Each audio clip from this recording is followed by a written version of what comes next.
This is the nuclear age, the age of the always present threat of instant and total annihilation. How did we get here? How did it all begin? It was born in another time, in a world like this. 1945, a global war fought by great navies and armies, great numbers of men and weapons, as wars had always been fought. Until 8:15 on the morning of August 6, 1945, when a single plane carrying a single bomb opened the age we now live in.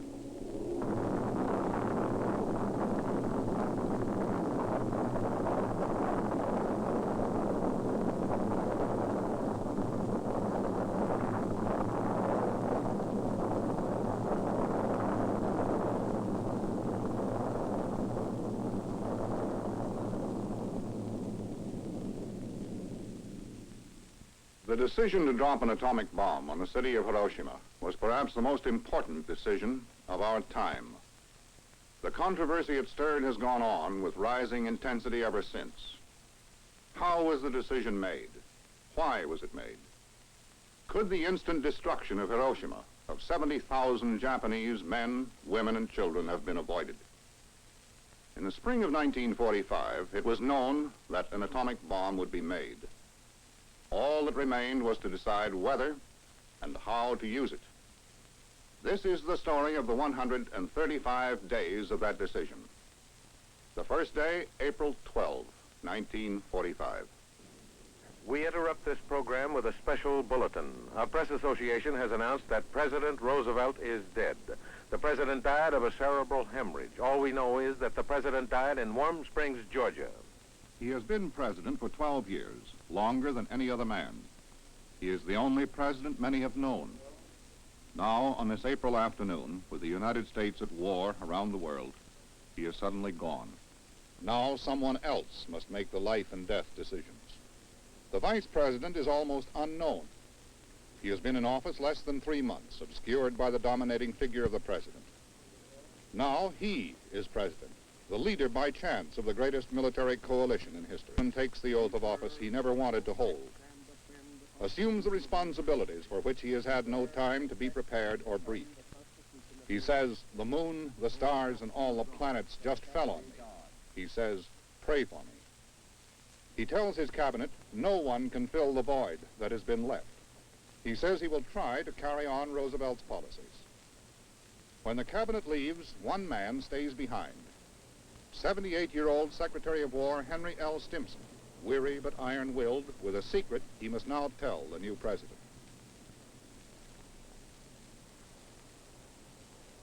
The moment is described by his friend and biographer, McGeorge Bundy. Mr. Truman tells of that conversation in this language. Stimson told me he wanted me to know about an important project that was underway, a project looking to the development of a new explosive of almost unbelievable destructive power. That was all he felt free to say, and his statement left me puzzled. It was the first information that had come to me about the atomic bomb, but he gave me no details. The Pentagon. The project to build the atomic bomb has been given the code name Manhattan District. It is being built under the direction of a recently promoted Brigadier General of the Corps of Engineers. His name is Leslie Groves.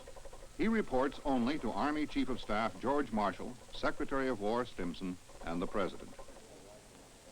A few doors away, the future strategy of the war is being planned. Few of the planners have been told the secret of the bomb. On Capitol Hill, congressmen who have appropriated $2 billion for the Manhattan District do not know on what the money is being spent. In laboratories around the country, there are men who know the secret. The scientists are deeply worried by the implications of the force they are about to let loose on the world. As Harry Truman comes to speak for the first time to a joint session of Congress, he has much on his mind that takes priority over the atomic bomb. He is still forming his administration. He is still learning his job. Pressing problems around the world demand his attention. Foremost among these is the global war the United States is fighting.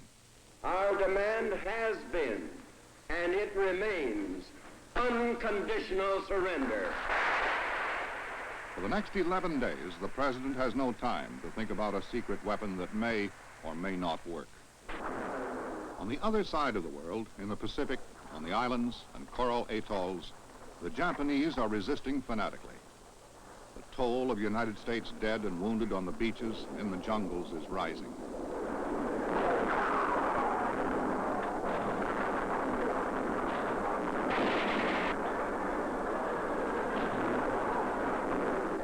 April 25, 1945.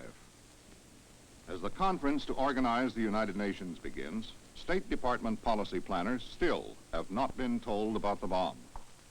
The president still has not been briefed. Worried by this, Secretary of War Stimson arranges to see the president.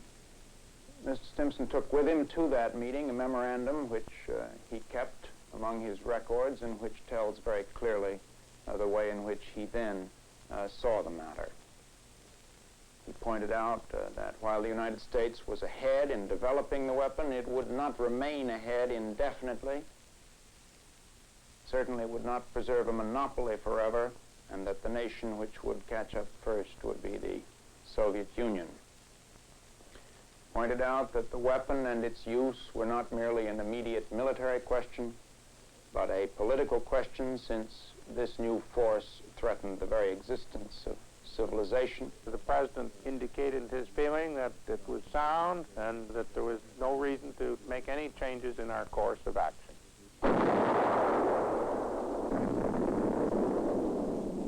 As May begins, the Red Army is advancing street by street through the burning ruins of Berlin. The Nazis announce Hitler is dead. The war in Europe is ending. But even as the last bitter battle is being fought, the problems of post-war Europe, the war in the Pacific, now begin to occupy the minds of the political leaders. Stimson again meets in secret with the president.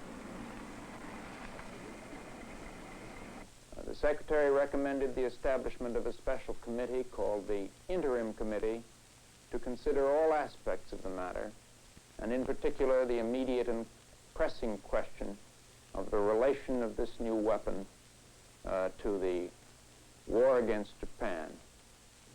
May 8.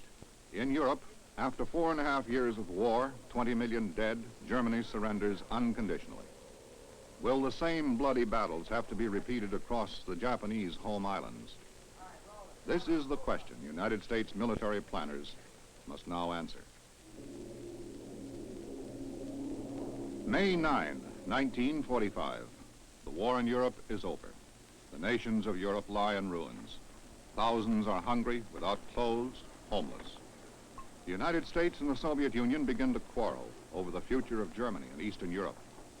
Winston Churchill urges a Big Three meeting before United States troops are sent to the Pacific.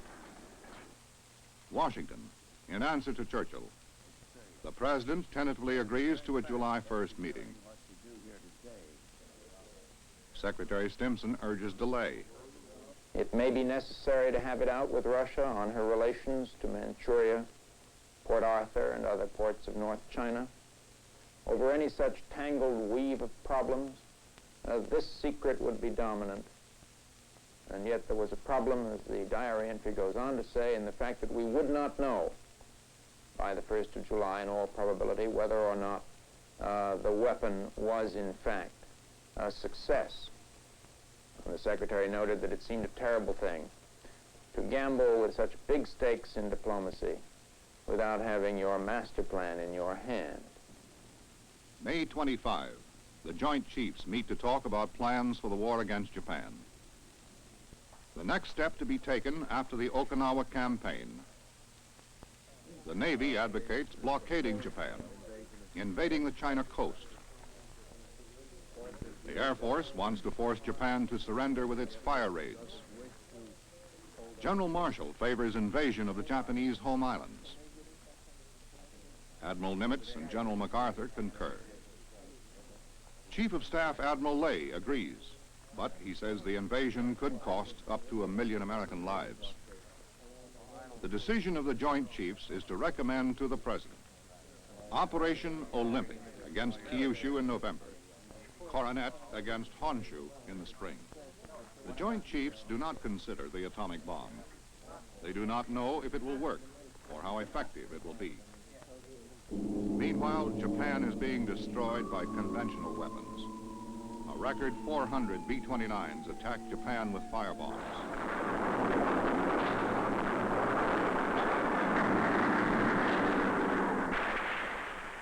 The Japanese are being burned in their cities from one end of the homeland to the other.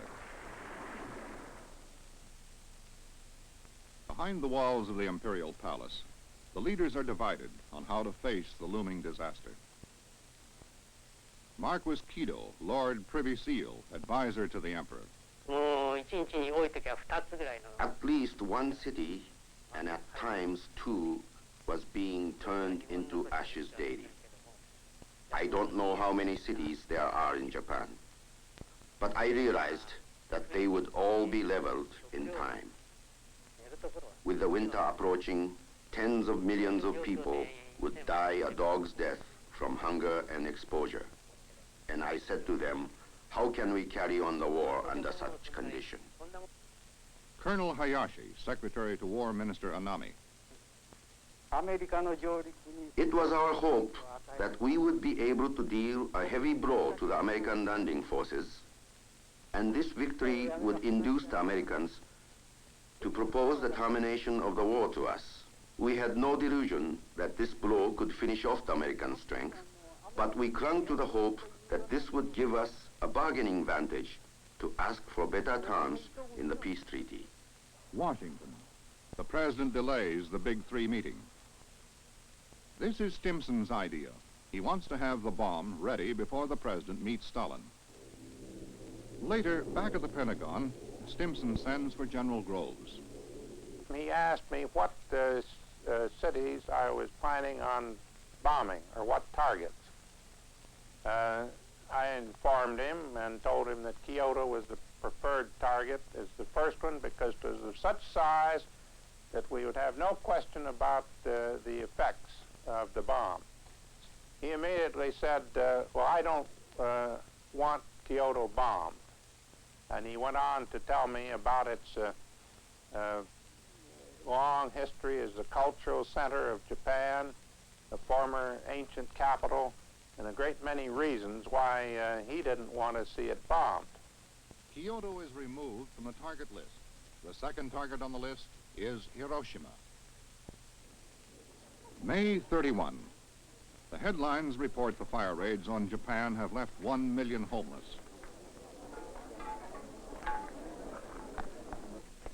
The Japanese dead now number in 6 figures.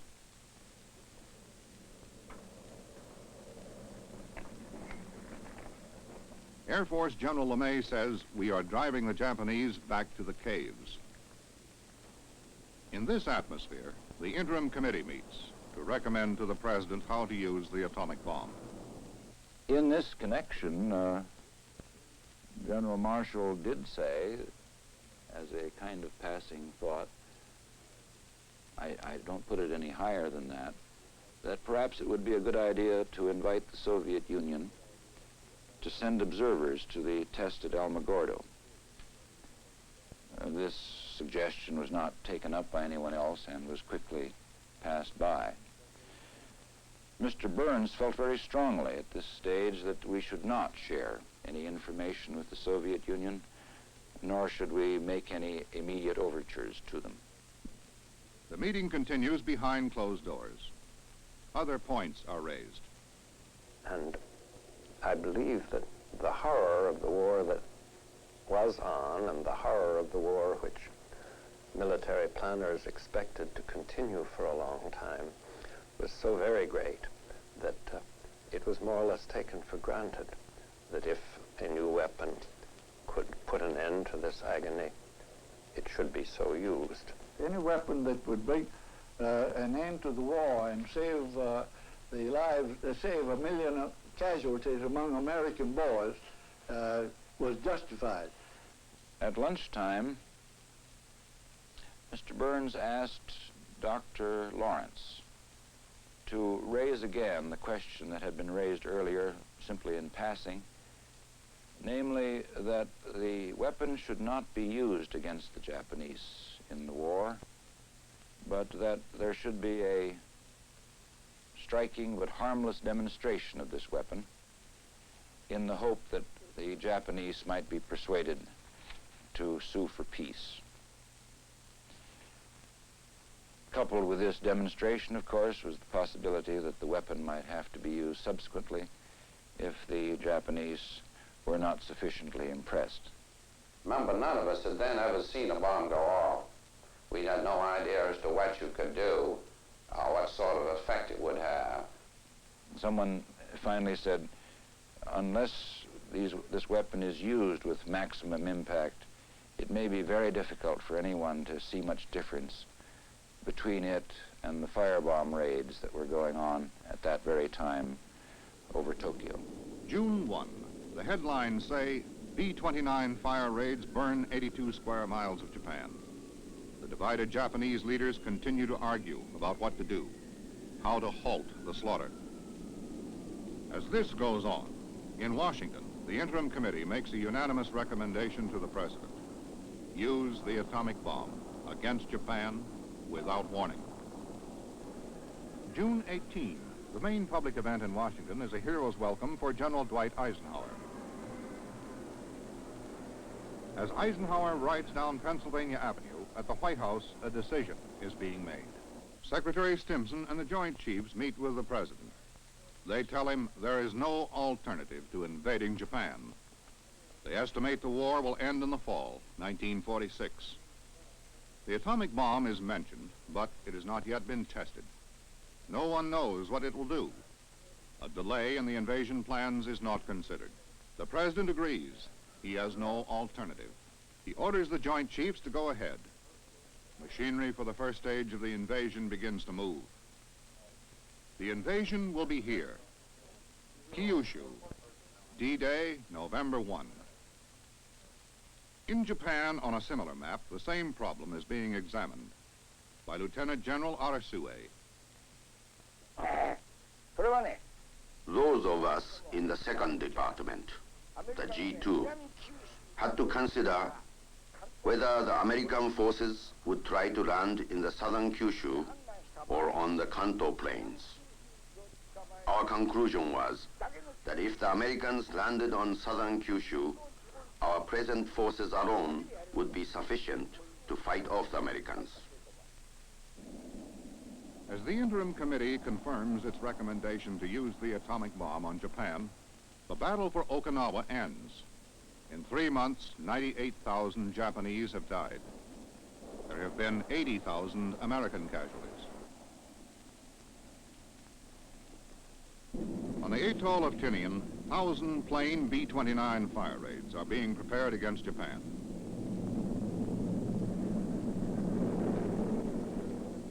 Standing by is the mysterious 509th Composite Group. It has no bombs, goes on no raids. Its crews do not know that time for its mission is now only 6 weeks away. But now in Washington, some are reconsidering that mission. I felt rather strongly that we should have a specific warning. We should tell them just what it was, that this word atom bomb connoted so many things, that this would be of deep significance. It was definitely seemed to me that the Japanese were ready for surrender. They were becoming weaker and weaker. They were surrounded by the Navy. They couldn't get any imports in, and they couldn't export anything. And naturally, as time went on and the war developed in our favor, quite logical to hope and expect that with the proper kind of a warning that the Japanese would have made peace. I remember that we first responded to the question, what do scientists think, by saying that they think a variety of things, and this is only natural. On the one hand, they hoped that this instrument would never be used in war, and therefore they hoped that we would not start out by using it. On the other hand, they hoped, or other people hoped, that it would put an end to this war, save countless lives, put an end to a butchery that had been going on for many years and had been marked by atrocities, concentration camps, murderous raids on cities, on Rotterdam and Dresden and Tokyo itself. A number of people began arguing that we should not use the bomb militarily because Germany was obviously collapsing and the Japanese were suffering many reverses. And so there was a great deal of discussion within the laboratory about unwisdom of using the bombs militarily. You ask yourself, would the Japanese government, as then constituted, and with the bitter division between the peace party and the war party, would it have been influenced by an enormous nuclear firecracker detonated at great height, doing little damage? And your answer is as good as mine. I don't know. I know only that I was told that an invasion was planned, that it would be necessary, and that it would be terribly costly. And it is this information which Oppenheimer told us, and it certainly had some effect on me, and I began to think that maybe under these conditions, such an enormously drastic step as a military use of the bomb would be justified to reduce the total number of casualties and end the war much sooner. At sea, July 8th, on board the cruiser Augusta, en route to the Big Three meeting, the President now knows the bomb test is scheduled for July 15.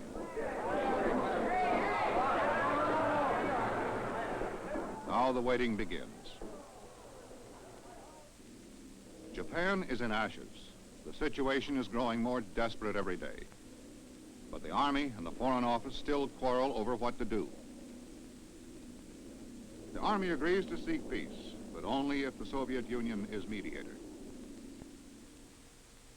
But Stalin has promised to enter the war against Japan in return for concessions in Manchuria. He leaves for the Big Three meeting in Potsdam. On the Augusta, the Japanese effort to get Stalin to intercede is known. The Japanese diplomatic code has been broken. The President knows of the division among the Japanese leaders. Alamogordo, New Mexico. At the bomb test site, the scientists are working under growing pressure. They are told there must be no further delays. The President must know the results of the test when he meets with Stalin. In mid-July, a car arrives at the test site. In the back seat is the plutonium for the bomb. It is 48 hours before H hour at ground zero. Sunday, July 15, 1945, Alamogordo, New Mexico. It is D-1 for the test of the world's first atomic device. In the bunkers, the scientists and the generals wait. No one is quite sure that the $2 billion device they call the gadget will work. The weather is checked. Preparations continue. The scientists make up a pool on the power of the device. Fermi suggests it may blow up New Mexico. As the waiting goes on, the tension increases. Certain observations couldn't be made, and there was even some danger of fallout going the wrong places.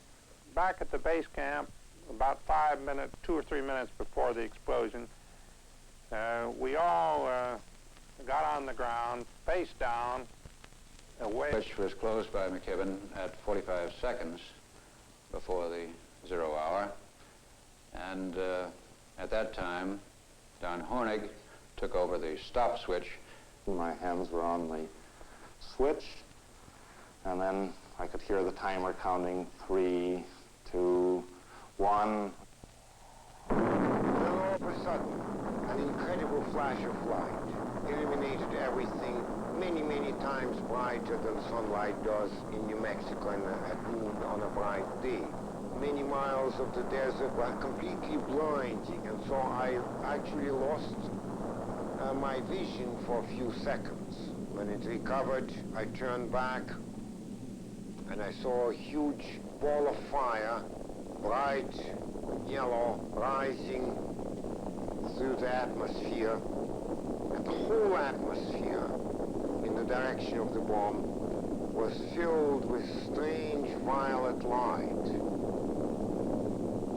was one of the most aesthetically beautiful things I've ever seen. On an enormous scale, this cloud was peach and pink and purple. We knew the world would not be the same. Few people laughed. Few people cried. Most people were silent. I remembered the line from the Hindu scripture, the Bhagavad Gita. Vishnu is trying to persuade the prince that he should do his duty, and to impress him takes on his multi-armed form and says, "Now I am become death, the destroyer of worlds." I suppose we all thought that one way or another.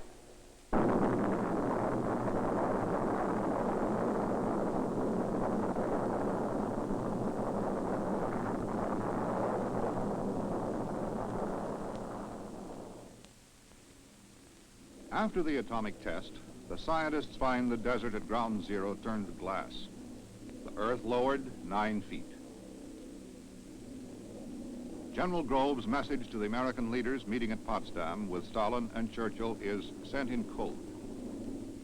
It was the news we had been expecting day after day, and it gave us a feeling of confidence to defend ourselves in the future, bring an end to the war desired by all men. We didn't have any celebration, but there isn't any question of the great relief that we had. At 5:10 on the afternoon of July 16, 1945, at the Sicilienhof Palace, the meeting of the Big Three begins. Stalin says the Russians will enter the war against Japan by August 8. He does not know, is not told about the new card the president now holds. In public, the Big Three are cordial. In private, friction increases. They bicker over the boundaries of Poland, over Eastern Europe, over Germany. The wartime alliance is breaking up. At Potsdam, in the moments before he must approve the final order, the president once again goes over the alternatives with his advisors. And it was important to bring about an end to the war, and if possible, to do that before Russia came into the war. It would have come out sooner or later in a congressional hearing, if nowhere else, just when we could have dropped the bomb if we didn't use it. And then, knowing American politics, you know as well as I do that there'd been elections fought on the basis that every mother whose son was killed after such and such a date, the blood is on the head of the president. The question was whether we wanted to save our people and Japanese as well and win the war, or whether we wanted to take a chance on being able to win the war by killing all our young men. Final decision would rest with him. It was an awesome responsibility for him. But he could see no alternative and agreed. 3 B-29s arrive at Tinian from the United States, bringing the last components of the bomb to the 509th. The 509th is now ready for its mission. Now at Potsdam, one final move. John McCloy, One of the great questions was what we were going to do about the Russians and the bomb, and whether we should notify Mr. Stalin about it. We finally made up our minds that we had to, being partners, but the question was what his attitude would be. And that afternoon, at the conclusion of the conference, President Truman walked around to Stalin with Chip Bolan, our interpreter, and he told him substantially this, that we want you to know, Generalissimo, that we have now developed what we call a secret weapon, which is of tremendous power, and which in a few days we hope to use in the war against Japan. Well, knowing what he was going to do, I watched intently Mr. Stalin's face. Pretty much said, well, that's fine, just we'll use it, and what's the next item on the agenda? It let everybody down terribly because we were so worked up emotionally over this thing. I have always been of the opinion that Stalin did not grasp the importance of the statement. Potsdam. One day after the bomb order goes out, an ultimatum is delivered to Japan. Despite the urgings of the State Department, it does not specifically tell the Japanese what they can expect if they surrender. Absolutely futile. There is still time, but little time, for the Japanese to save themselves from the destruction which threatens them. July 27, the ultimatum reaches Tokyo. In Japan, 1 million people have died in the fire raids. Food, fuel, clothing are running out. Isolated behind the palace walls, the leaders meet to consider the ultimatum. It does not tell them whether or not they will be allowed to keep their emperor if they do surrender. Once again, the leaders are deeply divided. July 29, the Japanese answer is, we will mokusatsu the ultimatum. Ignore it. Kill it with contempt. August 1. As he leaves the Big Three meeting, the president hears the Japanese answer, interprets it as a rejection, does not recall the bomb order. Thus, the decision which the future will endlessly debate is taken. The atomic bomb will be used against Japan. Tinian, August 5. The bad weather of the past 3 days has cleared. Final preparations for the dropping of the bomb are made. In Tokyo, the divided leaders still argue over how to bring the war to an end. On board the Augusta at sea, the president waits. And at 2:45, they roll down the runway, center runway of 3. On the 2 other runways were observing airplanes, B-29s, which were accompanied the strike plane. The load was very heavy, the load of the bomb, the fuel was a very heavy load for the plane, and Colonel Tibbets, the pilot, held the plane on the runway almost to the last few feet of the runway, and at the last moment he lifted the plane and sailed off, and then started off toward Japan. Now I am become death, the destroyer of worlds.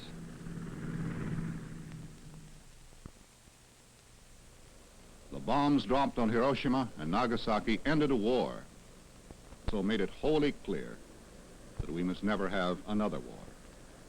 There is no other choice.